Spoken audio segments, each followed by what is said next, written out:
Vinicius Junior, c'est le seul joueur du monde qui a plus le droit de célébrer, qui a plus le droit de danser. Et je vais vous résumer la folle histoire qui s'est passée ce soir autour de Vinicius Junior avec le Real Madrid. Tout d'abord, Vinicius, il marque un banger, les gars. Allez voir le but, il est incroyable. Et derrière, il va célébrer en dansant. Il chambre, il danse, il n'y a pas de souci, il est à l'extérieur. Après, il a continué sa célébration en montrant son maillot, etc. Bref. Du chambrage comme on voit tous les week-ends dans tous les stades. Beaucoup de joueurs dansent, les gars, dans tous les joueurs, que ce soit à domicile, que ce soit à l'extérieur, beaucoup de joueurs dansent. Et là, Vinicius Junior, il prend un jaune. Il sait pas pourquoi.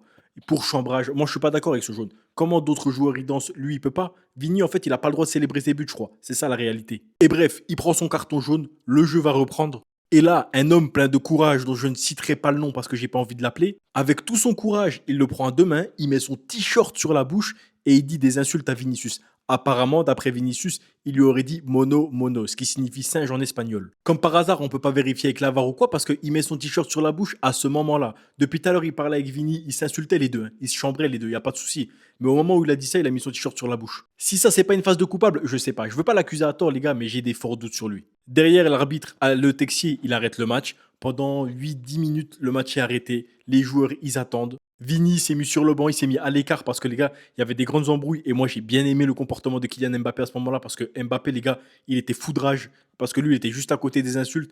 Et je pense qu'à ce moment-là, il a compris. Et Otamendi, les gars, de l'autre côté, il défendait son coéquipier. Qu'est-ce que tu veux dire? Bref, pendant 10 minutes, ça s'embrouille entre l'arbitre, les coachs, les joueurs, etc. Vini se met à l'écart, ils attendent. Le match, il reprend 10 minutes après. Mais la réalité, c'est que le match, il a jamais repris parce qu'à partir de la 50e, ça y est, c'était fini, les gars. Le match, il a repris dans une ambiance pesante. Vini se faisait siffler. Même les joueurs de Benfica, j'ai l'impression qu'ils voulaient plus jouer. Les joueurs du Real, ils jouaient à moitié. C'était l'embrouille, les gars. Franchement, comment gâcher un match de foot et comment en 2026, on arrive encore à avoir des situations comme ça dans le football?